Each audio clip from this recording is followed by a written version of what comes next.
시간 하나님 앞에 예배로 나아가기로 합니다. 하나님께서 우리를 불러주셨습니다.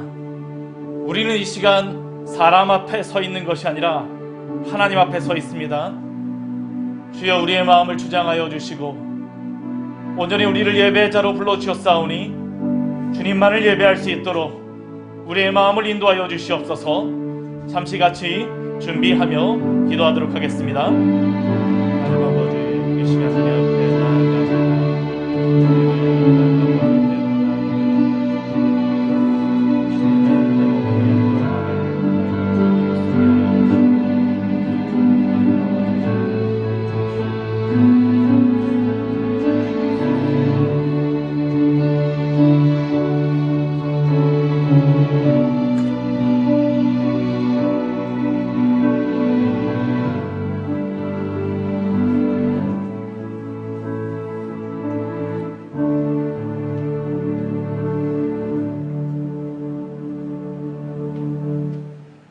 하나님 앞에 하나님은 여기시니 예배하는 자가 영과 진리로 예배할지니라. 아멘. 다 같이 일어나셔서 찬송가 35장 같이 찬양하도록 하겠습니다. 큰 영화로우신 주, 큰 영화로우신 주, 이곳에 오셔서 이모인 자들로 주 백성 삼으사 그 층에 항상 계시고 그 층에 항상 계시고 큰 영광 나타내소서.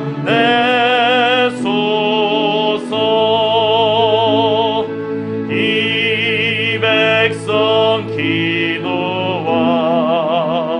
또 예물 드림이 향내와 같으니 곱하니 없소서. 주 예수 크신 복음을, 주 예수 크신 복음을 만 백성들께 하소서.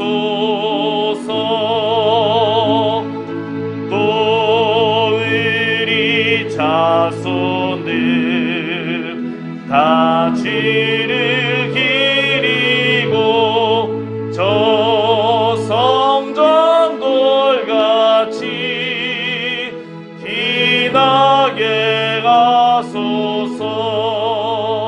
주 그 원하신 능력을, 주 그 원하신 능력을 늘 끝날까지 주소서. 주민이 만민이 참 진리 지키며 예성도들같이 주 찬송하다가 저 천국 보좌 앞에서, 저 천국 보좌 앞에서 늘 찬송하게 하소서.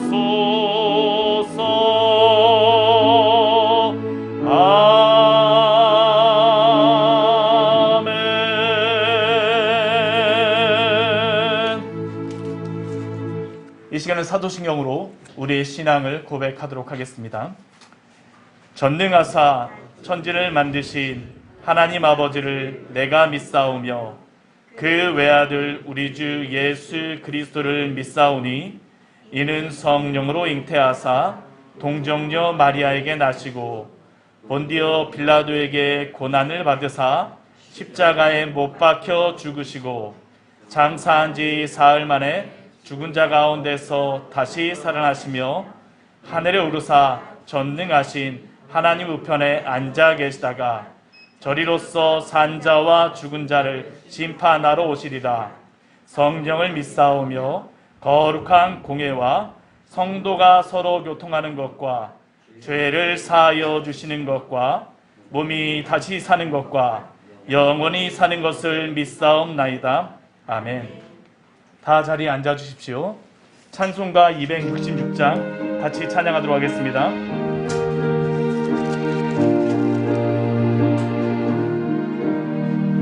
주의 피로 이룬 샘물 참 깊고 넓도다. 그 원하는 크신 능력 다 찬송할지라. 찬송하세 주의 보혈 그 샘에 지금 나아가 죄의 깊이 빠진 이 몸 그 피로 씻어 맑히네. 죄악 세상 이김으로 거룩한 길 가는 나의 마음 성전 삼고 주께서 계시네. 찬송하세 주의 보혈 그 샘에 지금 나아가 죄의 깊이 빠진 이 몸 그 피로 씻어 맑히네. 주 예수를 깊이 아는 놀라운 그 은혜 하늘나라 즐거움이 매일 새롭도다. 찬송하세 주의 보혈 그 샘에 지금 나아가 죄의 깊이 빠진 이 몸 그 피로 씻어 맑히네. 이 시간은 찬송가 뒤에 있는 교도문 19번을 같이 교독하도록 하겠습니다. 찬송가 뒤에 있는 교도문 19번입니다. 시편 32편 말씀입니다. 한 절씩 같이 교독하도록 하겠습니다. 허물의 사함을 받고 자신의 죄가 가려진 자는 복이 있도다. 마음에 감사함이 없고 여호와께 정죄를 당하지 아니하는 자는 복이 있도다. 내가 입을 열지 아니할 때에 종일 신음함으로 내 뼈가 쇠하였도다. 제 손이 지하로 나를 누르시오니 내 진행이 빠져서 여름 가뭄에 마른 것이 되었나이다. 주께 내 죄를 아뢰고 내 죄악을 숨기지 아니하였더니 곧 주께서 내 죄악을 사하셨나이다. 이로 말미암아 모든 경건한 자는 주를 만날 기회를 얻어서 주께 기도할지라. 진실로 공수가 범망할지라도 그에게 미치지 못하리이다. 주는 나의 은신처이오니 환난에서 나를 보호하시고 구원의 노래로 나를 부르시리이다. 너희 의인들아 여호와를 기뻐하며 즐거워할지어다. 마음이 정직한 너희들아 다 즐거이 외칠지어다. 아멘. 이 시간은 하나님 앞에 참회와 감사의 기도를 드리며 나아가도록 하겠습니다. 한 주간 동안 우리가 주님을 사랑하며 주님을 섬기며 주님을 따르겠다라고 다짐하며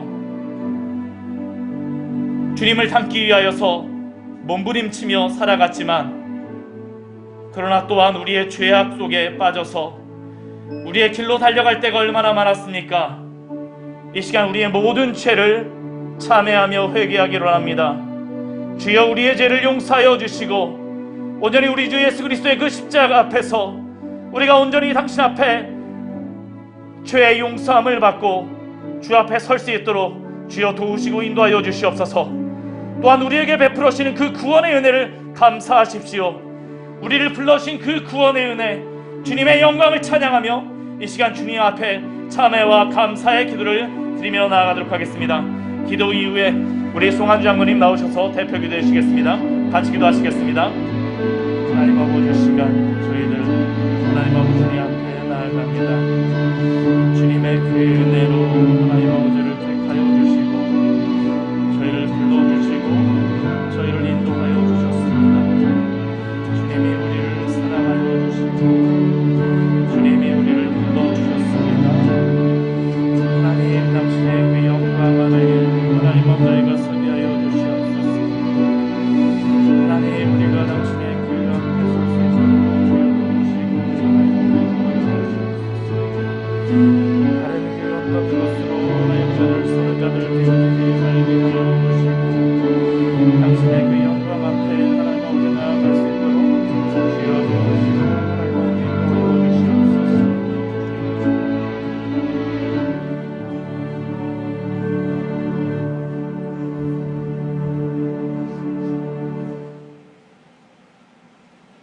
하나님 감사합니다. 저희를 주일 예배로 원군 각처에서 저희들 불러주시고 주님 앞에 주일 예배를 드릴 수 있도록 간곡히 하심을 더욱 감사드립니다. 하나님, 저희들이 주님 앞에 고백합니다. 하나님, 저희를 깨끗하게 해주시고 주님 죄를 회개할 때마다 저희를 거듭나게 해주시옵소서. 천국을 사모한 자들, 하나님을 섬기며 예배하는 자들 주님 영광 돌릴 때에 주님 기뻐하여 주시옵소서. 하나님 나라를 위해서 기도하기 원합니다. 이 나라는 경제적으로 부강하였지만 정치적으로 다양해졌고 많이 약해졌습니다. 하나님, 전쟁을 치는 지 70년이 지났습니다.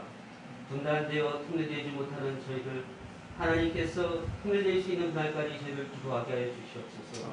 내 원주 원산에서의 대붕괴와 평야에서의 대붕괴를 저희가 다시 한번 주님 앞에서 이룰 수 있도록 주님 허락하여 주시옵소서. 통일된 나라에 후대에 물릴 수 있는 저희들 되게 해주시고 하나님, 대륙 위험에 대해서 마음껏 하나님 앞에 선교하며 살아갈 수 있도록 이 나라를 축복하여 주시옵소서. 하나님, 이 나라는 지금 코로나로 어렵습니다. 하나님, 모든 관계가 협소해지고 하나님 끊겨가며 예배에서도 비대면과 대면을 드리는 이때에 하나님 앞에 기도합니다. 주님께서 중식하여 주는 그날까지 저희들 기도하게 하여 주시옵소서. 하나님, 오늘 말씀을 저희가 듣게 됩니다. 프랑스 유근호 소장이시고 또 줄로스 목사님을 이 강단에 모셔서 하나님 말씀 들을 때에 저희들 예배로 하나님의 그 믿음의 조상들이 입에 들어갈 때 저희가 그 은혜 받게 해주시옵소서. 하나님 말씀을 들을 때 저희가 은혜 받게 해주시고 돌아온 발길도 해주시고 기뻐 하나님 앞에 은혜되는 그 시간을 하나님 더욱 사모하게 해주시옵소서. 삼위일체이신 우리 주 예수 그리스도 이름으로 기도드리기 원합니다. 아멘.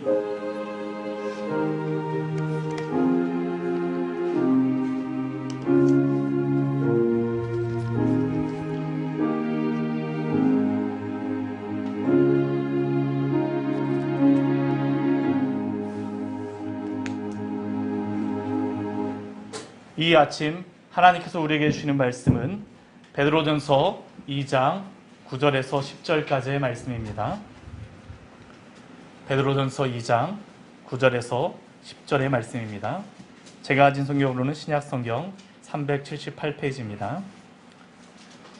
베드로전서 2장 9절에서 10절까지의 말씀을 한 목소리로 같이 읽도록 하겠습니다. 그러나 너희는 택하신 족속이요 왕같은 제사장들이요 거룩한 나라요 그의 소유가 된 백성이니 이는 너희를 어두운 데서 불러내어 그의 기이한 밑에 들어가게 하신 이의 아름다운 덕을 선포하게 하려 하심이라. 너희가 전에는 백성이 아니더니 이제는 하나님의 백성이요 전에는 긍휼을 얻지 못하였더니 이제는 긍휼을 얻은 자니라. 아멘. 이 시간 프랑스 위그노 연구소 대표이자 합동신대 전 총장님이시며 또 명예 교수님이신 조병수 목사님께서 나오셔서 왕 같은 제사장이라는 말씀으로 우리에게 큰 은혜를 끼쳐 주실 것입니다. 우리 모두 사모하는 마음으로 말씀을 듣기를 원합니다. 우리 할렐루야로 우리 목사님을 환영하도록 하겠습니다. 할렐루야.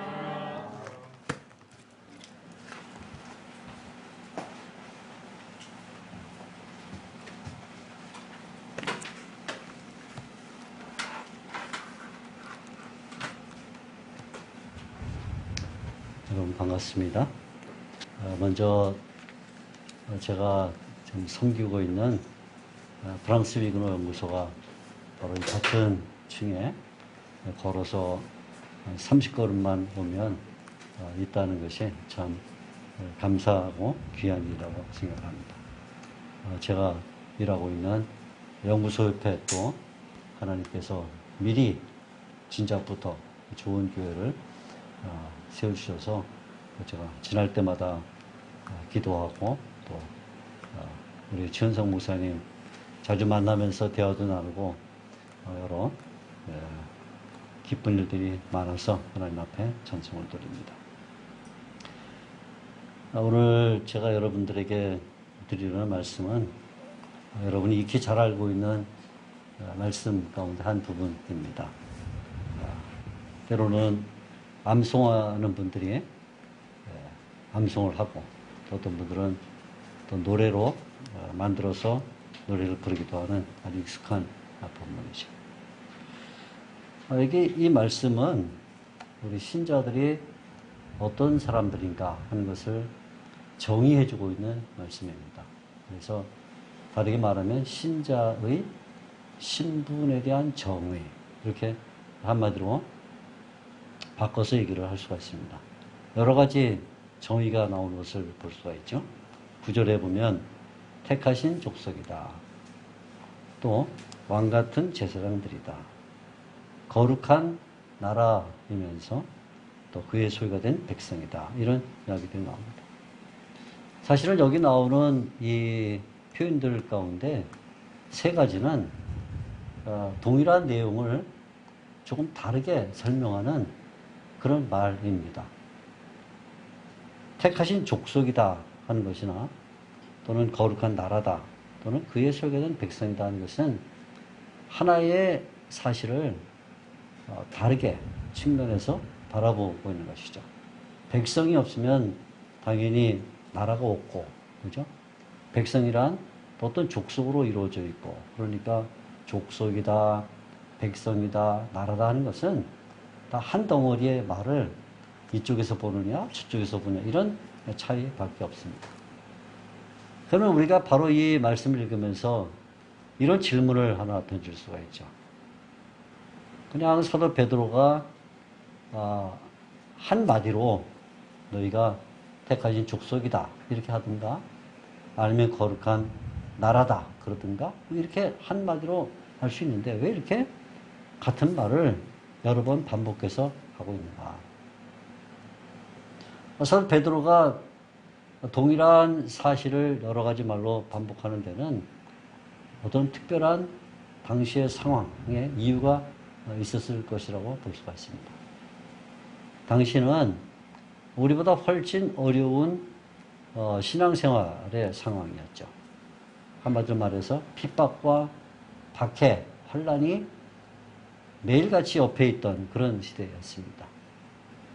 우리가 베드로 전서를 읽어보게 되면 베드로 전서가 5장으로 되어 있는데 이 5장의 말씀 가운데 매 장마다 박해와 관련된 말들이 나오는 것을 볼 수가 있습니다.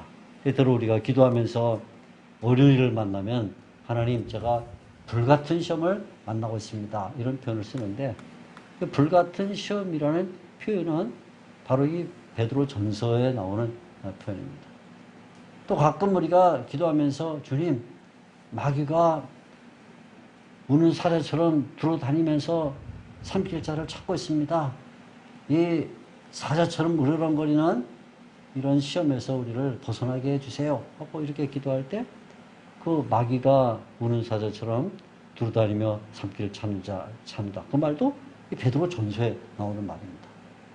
그 외에도 여러 다양한 이 고난에 대한 이야기들이 많습니다. 그러니까 다르게 말하자면 사도 베드로가 이 말씀을 기록하고 있을 때 성도들은 아주 심각한 위협을 받고 있다. 그런 말이죠. 불같은 시험이 오고 있고 마귀가 우는 사자처럼 달려들고 하는 그런 시험을 받고 있다. 이렇게 험한 시험을 받고 있을 때 신자들이 그 시험과 환난과 박해와 이런 것들을 이겨나갈 수 있는 방도가 무엇일까? 어떻게 하면 좋을까요? 황제를 찾아가서 우리는 나쁜 사람들 아닙니다. 이렇게 대모를 할까요?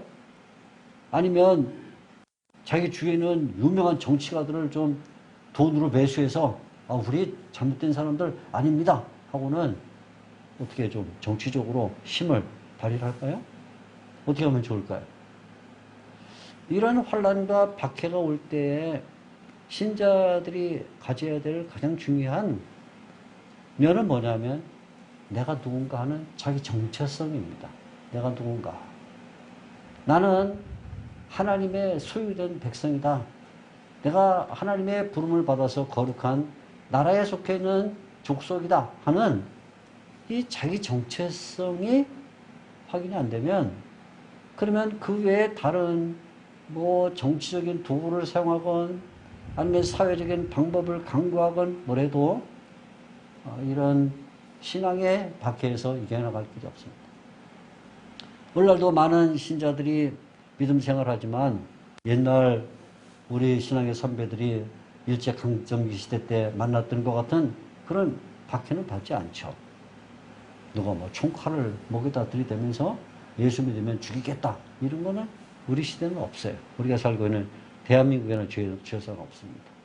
초대교회 신자들이 사자밥이 되고 아니면 십자가에 붙들려서 불구덩이 속에 던져지거나 그런 박해도 우리에게는 별로 없습니다. 그럼에도 불구하고 우리 일상생활 가운데 소소한 작은 시험을 만나고 작은 어려움을 당하고 작은 환난에도 있고 때로는 우리 주위의 가족이나 아니면 직장 동료나 혹은 대학 친구나 또 그 외 이웃 사람들이 예수를 믿는다는 이유 때문에 여러 면으로 어떤 압박을 가할 수도 있고 또 내가 승진해야 되는데 그 길을 막기도 하고 또는 내가 좀 더 사회에 번창해야 되는데 예수를 믿는다는 이유 때문에 방해를 만나기도 하고 그럴 수 있습니다.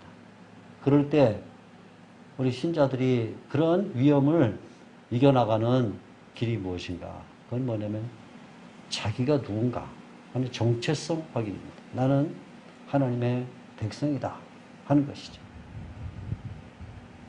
그런데 또 뒤집어 보면 사도 베드로가 살았던 이 시대의 신자들이 모두가 다 이런 박해 앞에서만 고난을 당했던 것은 아닙니다. 거기에 또 한 가지 심각한 문제가 있는데 그것은 뭐냐면 예수를 믿다 보면 처음에는 은혜를 받고 또 구원의 감격도 있고 또 성도들과 나는 교제 가운데 기쁨도 있고 해서 굉장히 활력 있는 신앙을 갖고 있었는데 시간이 지나다 보면 세상 사람들과 같이 살아야죠. 사업도 해야죠.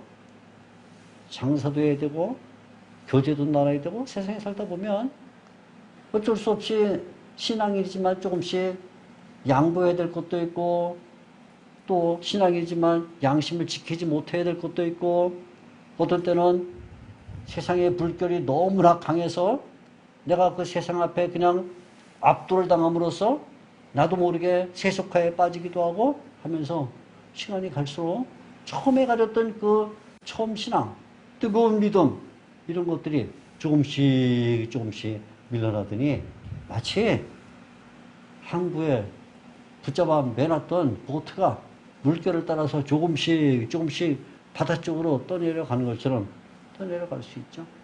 세속화의 물결입니다. 우리가 읽고는 이 베드로 전서를 보면 사도 베드로가 그런 말을 해요. 2장 시작하면서 그런 말 합니다. 우리가 이 세속의 물결에 떠나갈 가능성이 있다. 그러면서 이 세속의 물결 앞에서 어떻게 이겨나갈 수 있는가? 내가 원하지 않지만 또 내가 의지를 갖고 그렇게 세속화되는 건 아니지만 세상에 살다 보면 나도 모르게 조금씩 나를 자꾸 세속의 물결 속으로 끌고 들어가는 이런 문제를 만날 때 그때 그것을 이겨나갈 수 있는 방도가 무엇인가? 정신 바짝 차리고 뭐 이런 건가요? 어떻게 할까요? 그때 필요한 것이 내가 누군가? 나는 하나님의 백성이다 하는 이 자기 정체성이 필요하다는 것입니다. 내가 누군가? 자기 정체성. 나는 하나님의 백성입니다. 그래서 핍박이 오거나 아니면 세속과의 물결이 있거나 이런 문제들 앞에서 이겨나갈 수 있는 가장 중요한 그 장치는 자아 정체성을 확립한 것입니다. 특별히 사도 베드로가 강조하는 것은 우리 신자들은 세상에서 나그네로 산다는 거예요. 그래서 조금 더 베드로가 그걸 강조해요. 이 세상에서 나그네요, 거류민으로 살고 있는 여러분들, 우리가 다 하나님의 나라를 바라보면서 세상에서는 잠깐, 뭐 길면 한 100여 년 동안 태어나서 죽을 때까지 살고 있는데 그동안에 사는 게 다 나그네의 삶이에요. 뭐 집을 갖고 있고 직장이 있고 안정된 뭐가 있어도 사실은 언젠가는 다 손을 떼야 되는 것이죠. 하나님의 성도들은 나그네다. 나그네가 가져야 될 중요한 장치가 있습니다. 그게 뭐냐면 자기 정체성입니다. 저도 오랫동안 외국 생활을 했는데 특히 유학을 독일에서 하면서 한국의 우리 청년들이 배낭여행 오는 걸 많이 봤어요.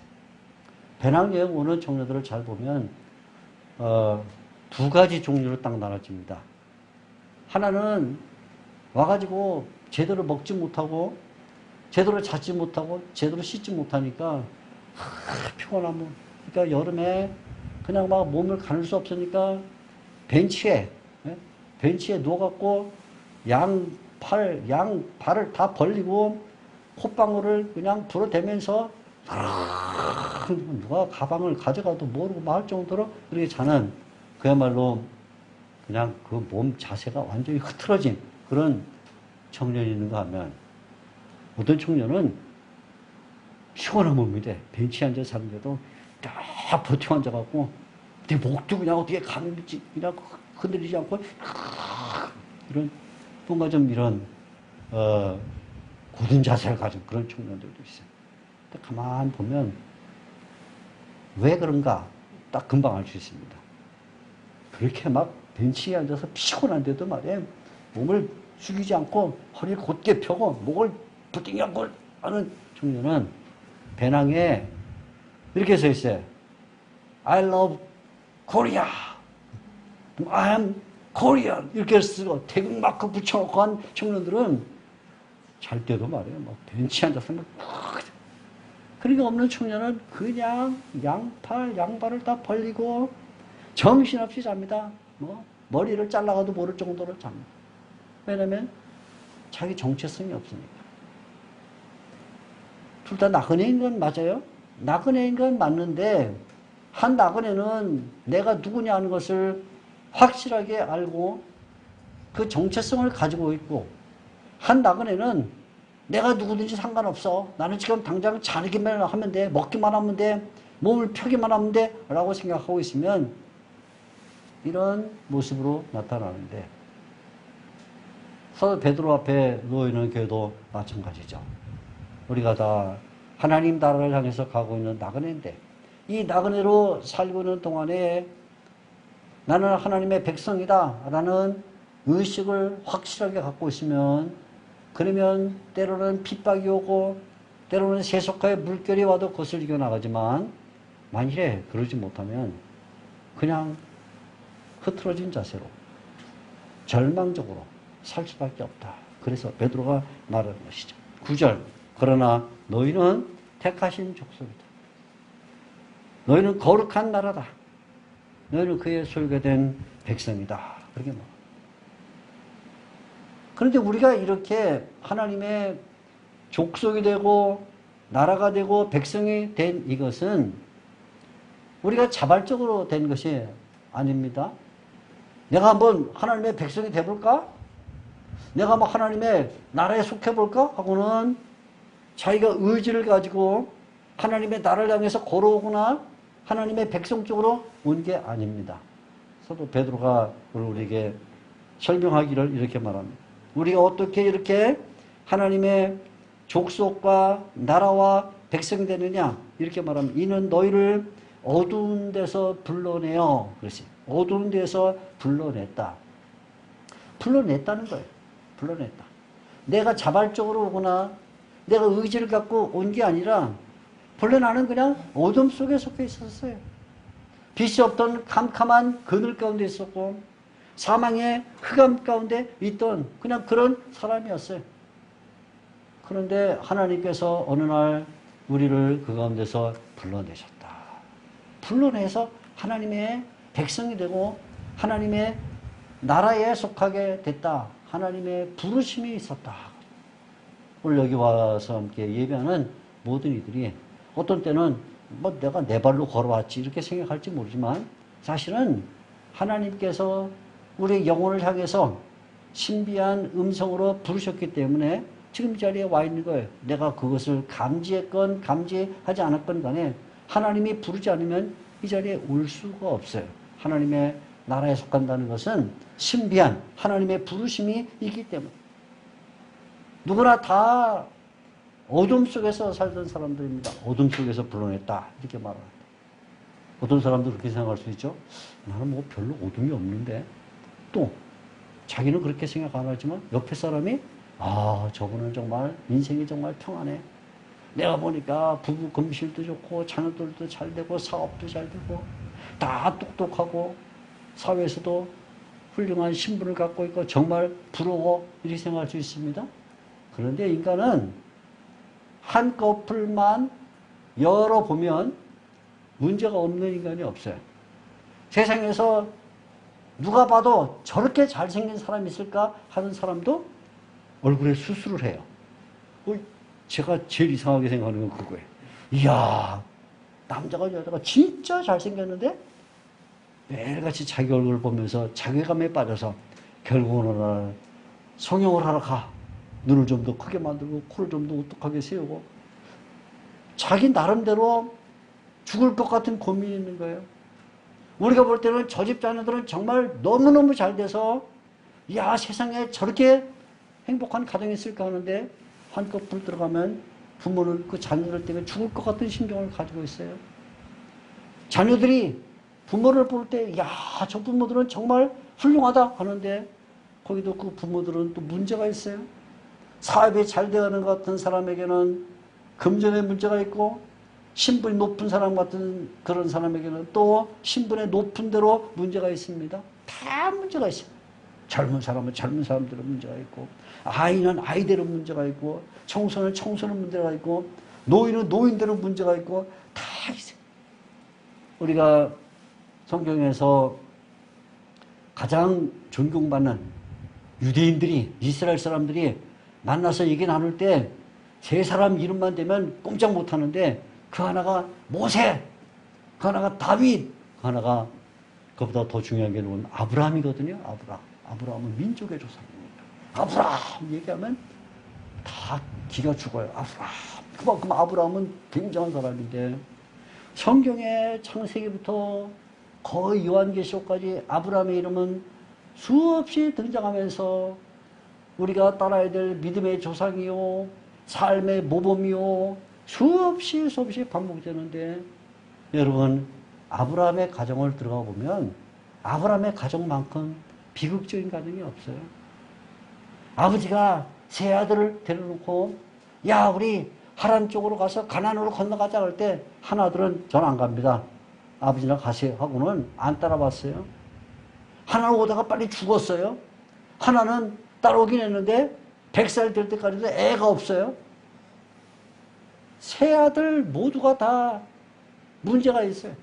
아버지 테라는 결국은 이동하는 중에 죽어요. 그러니까 데리고 난 아버지도 죽고 아들 하나 안 따라오고 아들은 먼저 죽고 하나는 가정에 자녀가 없고 열어보게 되면 다 문제가 있어요. 그런 흑암 가운데 아이는 아이대로 문제가 있고 청소는 청소년대로 문제가 있고 장년은 장년대로 노인은 노인대로 다 문제가 있어서 누구나 다 어둠 가운데 살고 있어요. 그런데 하나님께서 그 어둠 가운데 있는 인생을 불러내셔서 하나님의 백성이 되겠다. 하나님의 나라에 들어오게 했다. 그래서 이렇게 하나님의 부름을 받아서 어둠에서 나오면 그때 한 가지 분명한 사실이 나타나는데 그게 뭐냐면 어둠 속에 있던 그 삶과 이제 하나님의 부름을 받아서 하나님의 나라로 들어온 그 삶에는 단절이 생긴다 하는 것입니다. 어떤 단절이 생깁니까? 이렇게 말합니다. 10절을 보면 너희가 전에는 백성이 아니더니 이제는 하나님의 백성이요 전에는 긍휼을 얻지 못하였더니 이제는 긍휼을 얻은 자니라. 베드로가 2번 반복해서 말합니다. 전에는 백성이 아니더니 이제는 하나님의 백성. 전에는 긍휼을 받지 못했더니 이제는 긍휼을 받았다. 뭐예요? 전과 지금. Before and after. 그죠? 전에는 before 너네가 백성이 아니었어. 긍휼도 없었어. 너는 어둠 가운데 있어서 그늘 가운데서 죽음에 신음하고 마귀의 자녀로 살았어. 그런데 이제는 하나님의 백성이야. 빛 가운데 들어왔어. 생명을 얻었어. 이제는 하나님이 주인이 됐어. 뭐예요? 과거와 현재가 완전히 단절돼서 전에는 이제는 전에는 이제는. 그러면 이렇게 하나님의 부르심을 받아서 어둠 가운데 있던 사람이 전의 삶을 버리고 이제의 삶으로 들어온다면 그러면 그가 어떤 모습을 가져야 될 것인가? 분명한 단절이 있어야 되는데 단절. 어떤 단절이 있어야 되는가? 사도 베드로가 그것을 말하기 위해서 여기 9절에 한 중요한 용어를 사용을 했습니다. 그게 뭐냐면 그냥 단순히 너희가 택한 족속이다. 아니면 거룩한 나라다. 그의 소유가 백성이다. 이렇게 말하지 않고 거기에 그 말과는 좀 맞지 않은 특이한 용어를 하나 집어넣는데 그게 뭐냐면 너희는 분명히 택하신 족속이요. 거룩한 나라요. 그의 소유가 된 백성인데 그걸 다 합하면 뭐라고 말할 수 있냐면 너희는 왕같은 제사장이다. 그렇게 말이죠. 너희가 이제는 옛날 모습이 아니야. 너희는 이제부터는 새로운 모습을 가졌는데 너희는 왕같은 제사장이다. 왕같은 제사장. 완전히 바뀌어야 된다. 그 말이에요. 옛날의 모습을 그대로 가지고 있으면 안 된다. 흑암의 모습, 죽음의 모습, 마귀의 울무에 매이는 그 모습을 가지면 안 된다. 이제는 새로운 모습을 가져야 된다. 하나님의 부름을 받은 사람이 이 before와 after가 확실하게 나눠지지 않으면 안 된다. 그래서 이제는, 전에는, 이제는이라는 말을 2번 반복하면서 하나님의 성도가 변화된 모습을 갖지 않으면 안 된다. 그거예요. 변화된 모습을 가져야 된다. 제가 아주 오래전에 중학교를 다닐 때 중학교 2학년이 됐을 때인데 신학기가 됐습니다.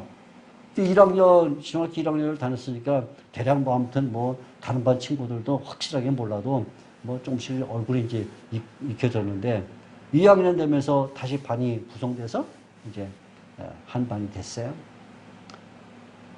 반장을 뽑아야 되는데 선생님이, 담임 선생님이 출석부, 혹시 뭐 제 나이 또래 되신 분들이 계시다면 아시겠지만 그때는 이제 큰 시커먼 출석부 이렇게 들고 다니면서 머리 때리는 도구였거든요. 출석부가. 다른 게 아니라 출석 부르는 게 아니라 좋은 녀석하고 머리 때리는 게 그게 출석부였는데 큰 거 갖고 들어오더니 야! 반장이 하나 있어야 되지 않겠냐? 보통 1학년 때는 반장을 선거했거든요. 당연히 반장을 이제 선거할 줄 알았더니 선생님이 야, 귀찮으니까 오늘은 내가 아무나 부를 테니까 1년 동안 반장해라. 그러더니 출석부를 뒤적뒤적 하시더니 그 김씨가 맞네? 김암게 일어나. 그랬는데 걔가 1학년 때 우리 반이었어요. 걔는요 1학년 때 우리 반이었는데 우리는 다 빡빡머리에 교복을 입었거든요. 교복을 걔는 한 번도 반듯하게 입어본 적이 없어요. 어디서 일부러 구겨는지 모르지만 그냥 항상 저고리부터 바지까지 꽉 머리를 어디 가서 자르는지 모르지만 빡빡도 제대로 빡빡으로 깎아야 되는데 한쪽은 완전히 밀고 한쪽은 좀 덜 밀고 그냥 다 배지를 달고 명찰을 달고 다녔는데 아니 1년밖에 안 된 명찰이 어떻게 한 10년 된 것처럼 녹이 쓸어가지고 뭐 물려 받은지 모르겠는데 그런 걸 달고 다니고 명찰 플라스틱 명찰인데 이름에 때가 껴가지고 이름을 제대로 알 수 없는 그런 녀석인데 선생님이 출석부에서 아무나 반장하라고 그냥 걔맘게 일어서 그런데 그 아이를 아는 우리 반 친구 몇십 우리 반은 망했구나. 망했어. 아니 왜 애들도 많은데 하필이면 쟤를 반장으로 세우지 하고 우리가 야 우리 반 이제 큰일 났다 하고는 절망감에 빠졌습니다. 그 다음날 아침 등교해서 교실에 모였는데 그 아이가 들어왔어요. 반장이 들어왔습니다. 반장을 바라본 순간 깜짝 놀랐어요. 바지를 다렸어요. 바지를 쫙 신발도 말이에요. 어떻게 빨아갖고 깨끗하고 명찰이 번쩍번쩍 배지도 번쩍번쩍 어디 이발 소리 갔는지 하긴 머리도 싹 도는데 비포 애프터가 완전히 달라. 세상에. 그러더니 담임 선생님 들어오니까 벌떡 일어나서 차렷! 그러는데 이 아랫배에서부터 올라오는 그 목소리가 완전히 우리를 압도하면서 우리도 모르게 차렷! 12시죠. 차렷! 촉하는 이야 확실하게 끝났어요. 예수를 믿고 나서 우리가 본래는 어둠 가운데 있었고 죽음 가운데 있었고 마귀의 세력 가운데서 어린아이대로 청소년은 대로 장년은 장년대로 노인은 노인대로 다 문제가 있던 사람들을 불러내서 하나님의 백성이 되면 전에는 너희가 백성이 아니었다. 이제는 백성이 됐다. 전에는 긍휼을 얻지 못했다. 근데 이제는 긍휼을 얻었다. 그러면 뭐냐? 내가 전의 모습을 확실하게 버려야 된다. 전의 모습을 여전히 어둠을 사랑하고 여전히 그늘로 들어가려고 하고 여전히 사탄의 계략을 쫓아가면 안 된다. 그래서 이제 너희가 가져야 될 모습이 뭐냐면 왕같은 제사장이다. 너희는 왕같은 제사장. 왕같은 제사장이라는 말 속에는 두 가지 의미가 들어있습니다. 첫째는 너희는 제사장이다. 제사장이다. 제사장. 구약시대 제사장은 뭐 하던 사람들이냐면 사람들이 갖고 있는 수없이 많은 문제들, 죄와 수없이 많은 문제들을 가지고 하나님께 나와서 때로는 가난한 사람들은 비둘기를, 잘 사는 사람들은 소를, 너를 들여서 하나님 앞에 이 죄인들을 끌고 나가서 하나님을 만나게 하는 역할을 하는 게 제사장이에요. 제사장은 그냥 단순한 신분, 명예가 아닙니다. 실제로 고통 가운데 있고 죽음 가운데 있고 죄악 가운데 있는 사람들을 끌고 하나님께 나가서 하나님을 만나게 해주는 일인데 사도 베드로가 하나님의 백성이 된 우리에게 너희는 제사장이다 라고 말하는 까닭은 너희가 하나님의 백성 되고 하나님의 자녀가 됐으니까 이제는 그 은혜를 누리면서 즐거워하라 그런 뜻이 아니라 이제부터 너희가 세상을 책임질 사명이 있다. 세상이 죄악 가운데 죽음 가운데 있는데 마치 너희가 있었던 것처럼 그런 죽음 가운데 있는 세상을 끌고 하나님께 나와야 된다. 너희 제사장이야 라는 말은 세상에서 도피하거나 세상을 멀리하거나 세상을 단절하지 말고 세상으로 가서 그들을 끌고 하나님께로 나와야 돼. 제사장이야. 그런 말이에요. 제사장이란 말이에요.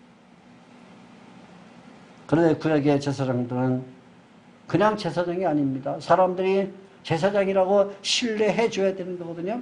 야, 우리 제사장 아론은 본래 제사장이 아니었는데 하나님이 어느 날 제사장으로 삼으시고 그 자녀들을 제사장으로 세우셨어요. 그때 하나님께서 아론이 사람들에게 존경을 받아야 되기 때문에 아론에게 요구하는 게 있습니다. 네가 앞으로는 백성들을 끌고 나한테 나오려면 너에게 필요한 게 있다. 그게 뭐냐면 거룩함이에요. 거룩함과 단정함이에요. 그래서 아론에게 하나님께서 앞으로는 성전에서 말할 때 조심해야 된다. 거룩한 말을 써야 된다. 제사장은 밥 먹을 때도 거룩한 음식을 먹어야 된다. 아무나 먹으면 안 된다. 음식 규례를 줘요.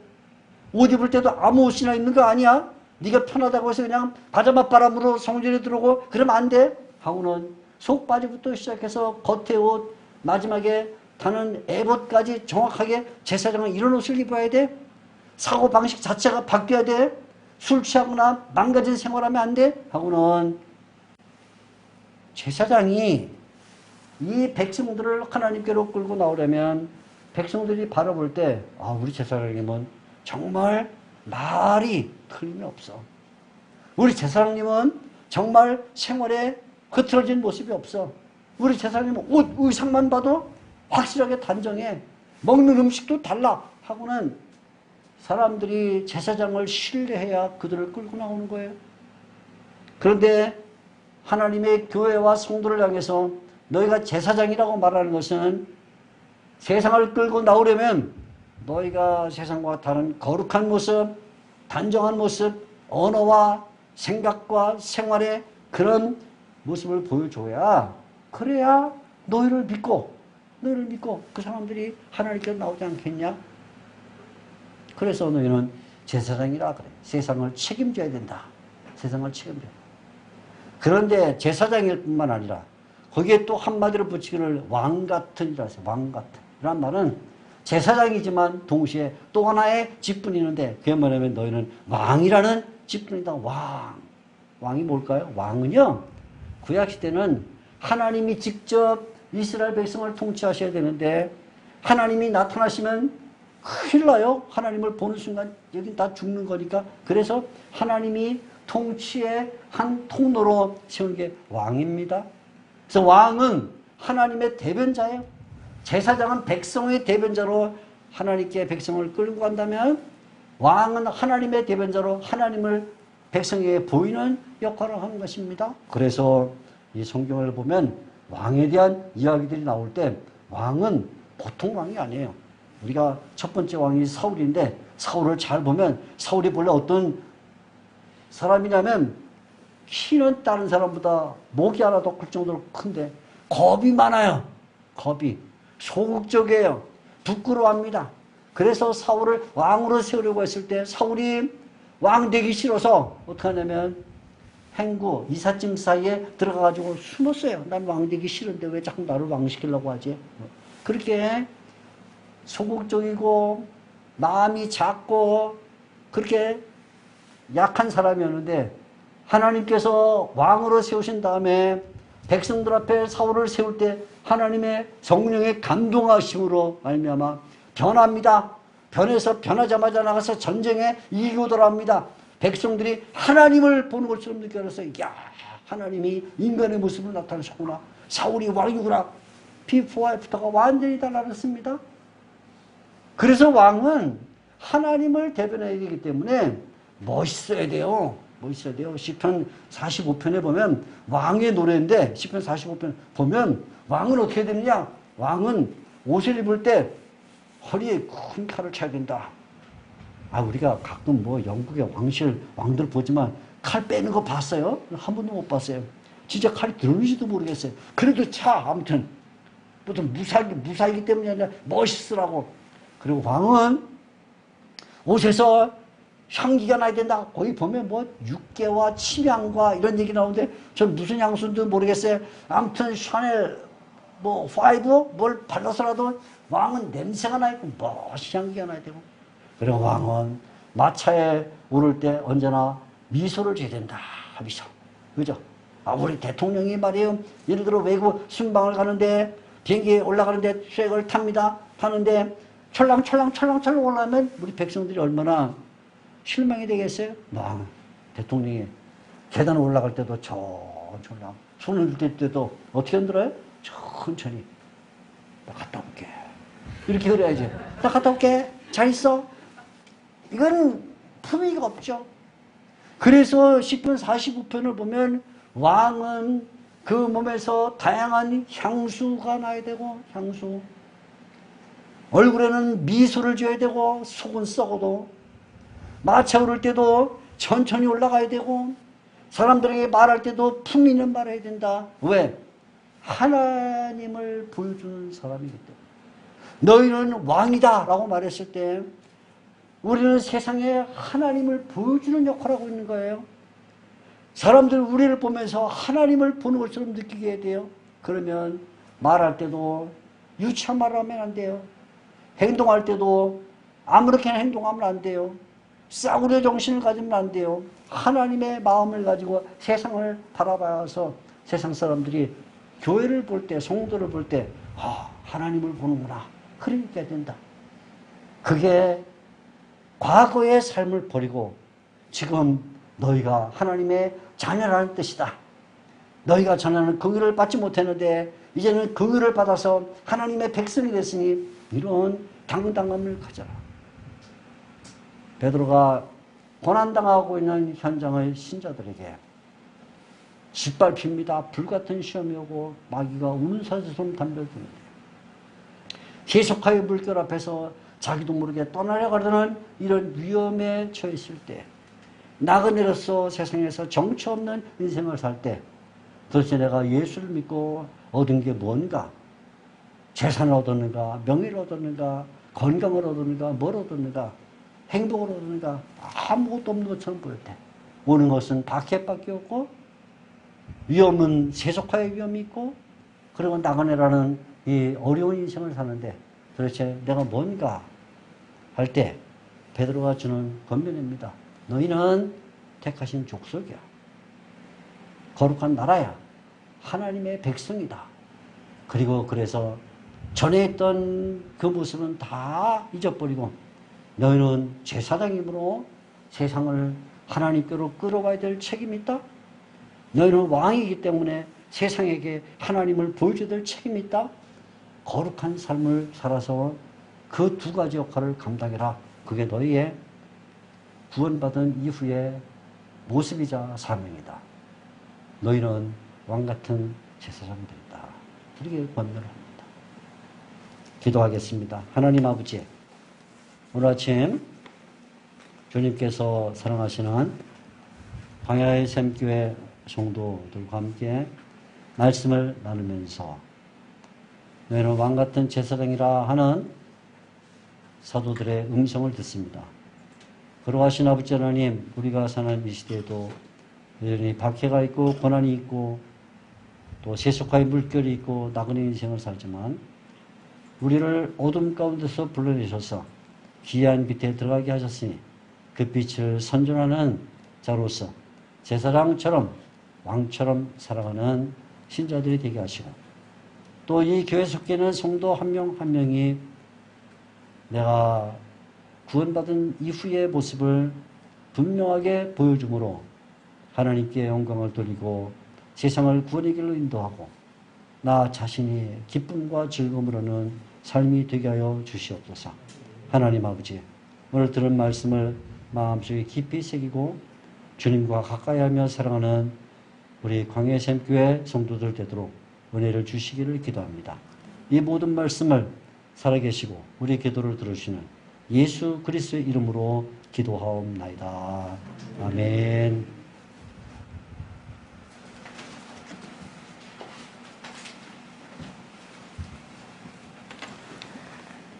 아멘. 큰 은혜 받으신 줄 믿습니다. 이 시간 찬송가 370장 주 안에 있는 나에게 딴 근심 있으랴 찬양하시면서 우리 준비하신 헌금하도록 하겠습니다.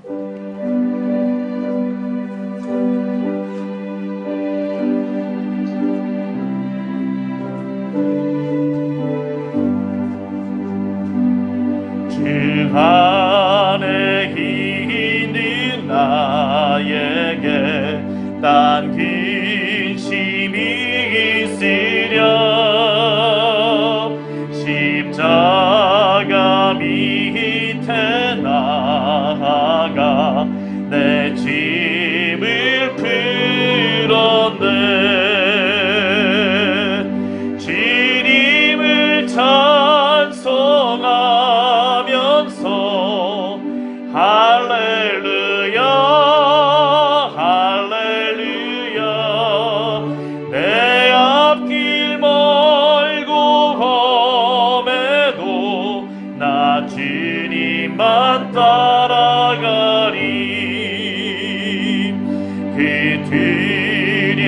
금이 변하여 내 기도 되었고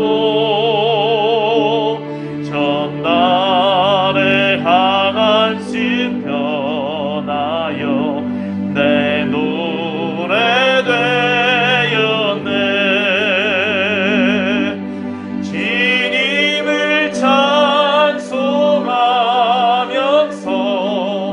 할렐루야 할렐루야 내 앞길 멀고 검에도 나 주님만 따라가리. 내 주님 잠이 하셔서 늘 함께 계시고 내 깊이 밤을 아시고 늘 채워주시네.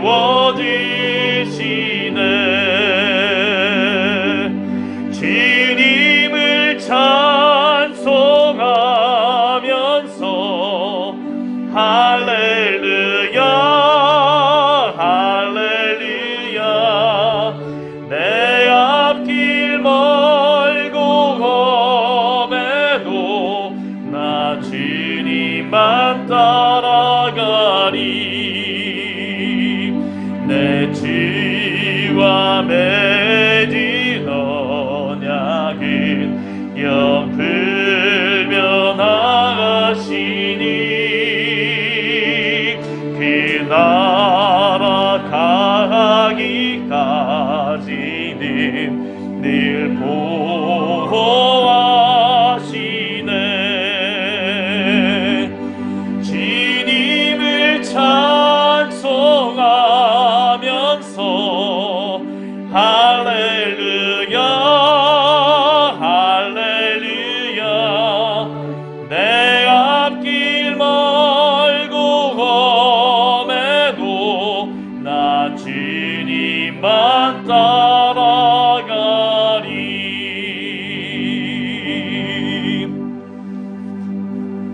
드려진 예물 위하여서 같이 기도하도록 하겠습니다.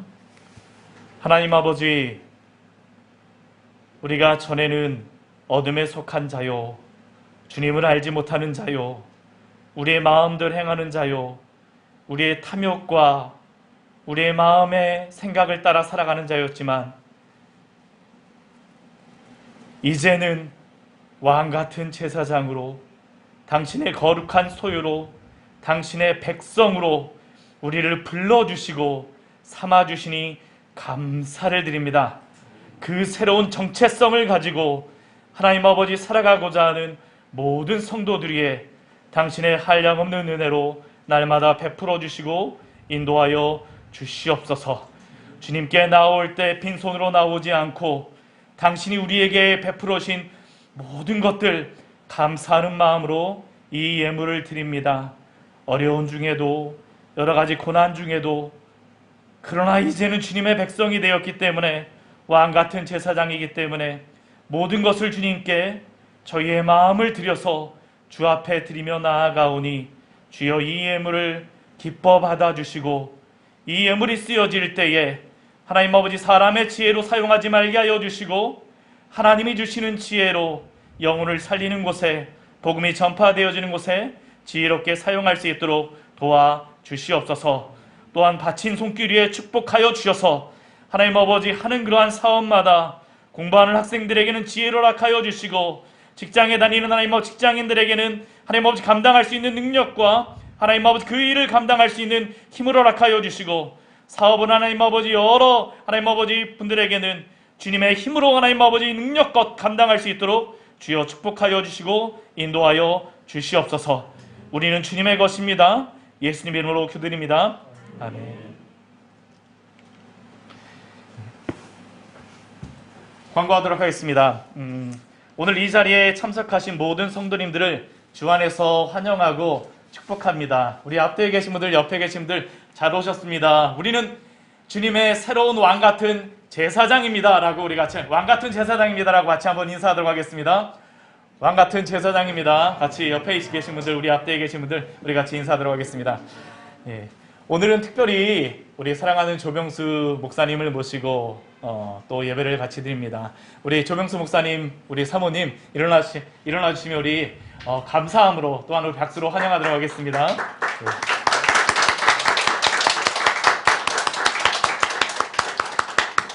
예, 오늘 목사님의 설교를 통하여서 제가 참 은혜를 많이 받은 것 같습니다.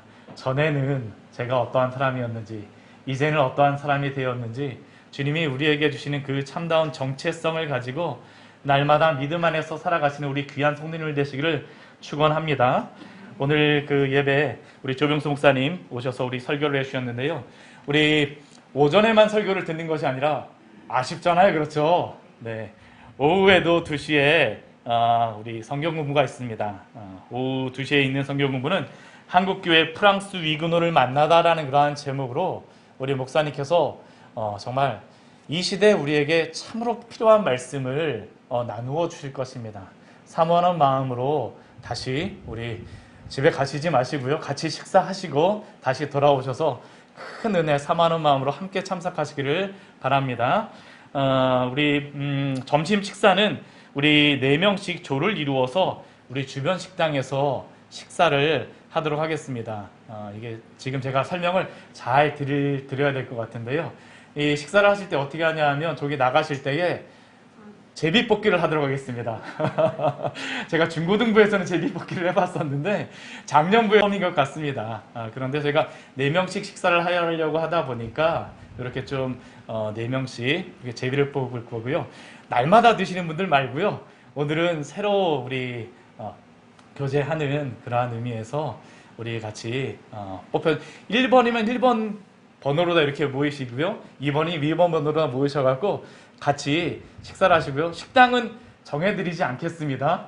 요 주변에 가셔갖고요. 마음 맞는 대로 또 맛있게 드시고 오시면 됩니다. 저희가 교회에서 식사를 준비하지 못하였기 때문에 오늘은 잠깐 저희가 식사할 수 있는 비용도 교회에서 준비하였습니다. 그러니까 그거 받아가셔서 같이 식사하시면 되겠습니다. 네.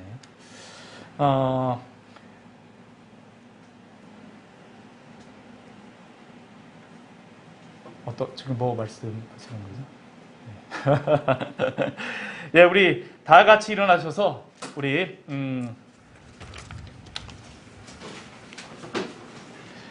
찬송가 우리 430장 우리 부르시면서 우리 예배를 마치도록 하겠습니다. 우리 조병수 목사님께서 우리 축도해 주시겠습니다. 찬양이 끝나고 난 뒤에 주와 같이 길 가는 것 즐거운 일 아닌가. 주리 들어가신 발자취를 밟겠네. 한 걸음 한 걸음 주 예수와 함께 날마다 날마다 우리 걸어가리. 옛 선지자의 똑같이 우리들도 천국에 들려 올라갈 때까지 주와 같이 걷겠네. 한 걸음 한 걸음 주 예수와 함께 날마다 날마다 우리 걸어가리.